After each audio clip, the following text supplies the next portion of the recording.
ಯಾವತ್ತಾದ್ರೂ ನಿಮ್ಮ ಮನೆಯಲ್ಲಿ ಕುಷ್ಕ ಜೊತೆ ಮಾವಿನ ಹಣ್ಣು ಮೊಸರು ಬಜ್ಜಿನ ಟೇಸ್ಟ್ ಮಾಡಿದೀರಾ? ಇಲ್ಲ ಅಂದ್ರೆ ಇವತ್ತಿನ ದಿನ ನೋಡ್ಕೊಳ್ಳಿ ಯಾವ ತರ ಮಾಡೋದು ಅನ್ನೋದನ್ನ ಕಂಪ್ಲೀಟ್ ಆಗಿ ತಿಳಿಸ್ಕೊಡ್ತೀವಿ. ಎಸ್, ನಮ್ಮ ಮನೆಯಲ್ಲಿ ಇವತ್ತು ಮಾವಿನ ಹಣ್ಣು ಮೊಸರು ಬಜ್ಜಿ, ಅದ್ರ ಜೊತೆಗೆ ಕುಷ್ಕ ತುಂಬಾ ಸಿಂಪಲ್ ಆಗಿ ಮಾಡ್ಕೊಬಹುದು. ಟೇಸ್ಟ್ ಮಾತ್ರ ಸೂಪರ್ ಆಗಿರುತ್ತೆ.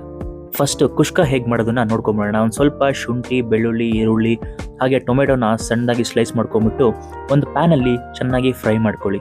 5 ನಿಮಿಷ ಆರ್ಕೊಂಡ್ಮೇಲೆ ಅದನ್ನ ರುಬ್ಕೊಂಡ್ಬಿಡಿ.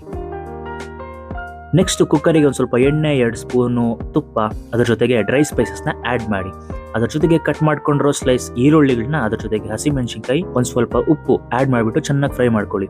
ಈ 2 ನಿಮಿಷ ಆಗ್ತಿದ್ದಂಗೆ ರುಬ್ಕೊಂಡಿರುವಂತಹ ಮಸಾಲೆನ ಇದ್ರ ಜೊತೆಗೆ ಸೇರಿಸಿ, ಹಾಗೆ ಒಂದು ಸ್ವಲ್ಪ ಖಾರದ ಪುಡಿ, ಅದ್ರ ಜೊತೆಗೆ 1 ಸ್ಪೂನ್ ಧನಿಯಾ ಪೌಡರ್ ಆ್ಯಡ್ ಮಾಡ್ಕೊಂಬಿಡಿ. ಅದ್ರ ಜೊತೆಗೆ ಸ್ವಲ್ಪ ಹೊತ್ತು ಫ್ರೈ ಮಾಡ್ಕೊಳ್ಳಿ. ಆಮೇಲೆ ಇದಕ್ಕೆ ಕೊತ್ತಂಬರಿ ಹಾಗೆ ಪುದೀನ ಕೂಡ ಸೇರಿಸ್ಕೊಳ್ಳಿ. ಅದ್ರ ಜೊತೆಗೆ 1 ಕಪ್ ಅಷ್ಟು ಗಟ್ಟಿ ಮೊಸರನ್ನ ಆ್ಯಡ್ ಮಾಡ್ಕೊಳ್ಳಿ. 2 ಪಾವ್ ಅಕ್ಕಿಗೆ 4 ಗ್ಲಾಸ್ ನೀರನ್ನ ಆ್ಯಡ್ ಮಾಡಿಕೊಂಡು, ಇನ್ನೂ ಏನಾದರೂ ಉಪ್ಪು ಏನಾದ್ರು ಬೇಕು ಅಂದ್ರೆ ನೋಡಿಕೊಂಡು ಲೈಟ್ ಆಗಿ ಉಪ್ಪನ್ನ ಆ್ಯಡ್ ಮಾಡ್ಕೊಳ್ಳಿ. ಹಾಗೆ ಇನ್ನು ನಿಮಗೆ ಟೊಮೆಟೊ ಫ್ಲೇವರ್ ಬರಬೇಕು ಅಂದ್ರೆ ಟೊಮೆಟೊ ಸ್ಲೈಸ್ ಮಾಡಿಬಿಟ್ಟು ಲಾಸ್ಟಿಗೆ ಆ್ಯಡ್ ಮಾಡಿಬಿಟ್ಟು ಕುಕ್ಕರ್ದು ಟಾಪ್ನ ಮುಚ್ಚಿಬಿಡಿ. 2 ವಿಷಲ್ ಹಾಕ್ಸ್ಬಿಟ್ರೆ ನಿಮ್ ಕುಷ್ಕ ರೆಡಿ ಆಗಿರುತ್ತೆ.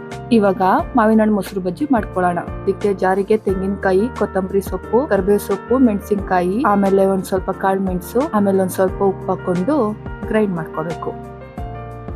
ಇವಾಗ ಮಾವಿನ ಹಣ್ಣು ನಿಮಗೆ ಯಾವ ಸೈಜಿಗೆ ಬೇಕೋ ಆ ಸೈಜಿಗೆ ಕಟ್ ಮಾಡ್ಕೋಬೇಕು. ಆಮೇಲೆ ರುಬ್ಬಿಟ್ಕೊಂಡಿರೋ ಚಟ್ನಿಗೆ ಸ್ವಲ್ಪ ಮೊಸರನ್ನ ಆ್ಯಡ್ ಮಾಡಿಬಿಟ್ಟು ಅದನ್ನ ನೀಟಾಗಿ ಮಿಕ್ಸ್ ಮಾಡಿ, ಅದಕ್ಕೆ ಮಾವಿನ ಹಣ್ಣು ಹಾಕಿ ಮಿಕ್ಸ್ ಮಾಡಿ, ಆಮೇಲೆ ಅದಕ್ಕೆ ಒಂದ್ ಸ್ವಲ್ಪ ಜೀರಿಗೆ, ಸಾಸಿವೆ, ಒಣಮೆಣಸು, ಕರಿಬೇವಿನ ಸೊಪ್ಪು ಹಾಕಿ ಒಗ್ಗರಣೆ ಹಾಕಿದ್ರೆ ಮಾವಿನ ಹಣ್ಣಿನ ಮೊಸರು ಬಜ್ಜಿ ರೆಡಿ ಆಗುತ್ತೆ. ಇಲ್ಲಿ ನಮ್ಮ ಟೊಮೆಟೊ ಫ್ಲೇವರ್ ಕುಷ್ಕ ಅಂತೂ ಸಖತ್ತಾಗಿ ರೆಡಿ ಆಗಿಬಿಟ್ಟಿದೆ. ಬರೀ ಕುಷ್ಕ ಜೊತೆ ಅಲ್ಲದೆ ಬಿಸಿ ಬಿಸಿ ಅನ್ನದ ಜೊತೆ ಹಾಗೆ ಬಿಸಿ ಬಿಸಿ ಮುದ್ದೆ ಜೊತೆ ಕೂಡ ನೀವು ಈ ಮಾವಿನ ಹಣ್ಣು ಮೊಸರು ಬಜ್ಜಿನ ನೆಂಚ್ಕೊಂಡು ತಿನ್ಬೋದು. ಈ ಒಂದು ಸ್ಪೆಷಲ್ ಡಿಶ್ ನಿಮ್ಗೆ ಏನಾದ್ರು ಇಷ್ಟ ಆಗಿದ್ರೆ ಒಂದೇ ಒಂದು ಲೈಕ್ ಕೊಡೋ ಮುಖಾಂತರ ನಮಗೆ ತಿಳಿಸಿ. ನೆಕ್ಸ್ಟ್ ರೆಸಿಪಿ ಒಂದಿಗೆ ಸಿಗ್ತೀನಿ. ಅಲ್ಲಿವರೆಗೂ ಈ ಡಿಶ್ ನ ಟ್ರೈ ಮಾಡ್ಕೊಂಡು ಎಂಜಾಯ್ ಮಾಡಿ.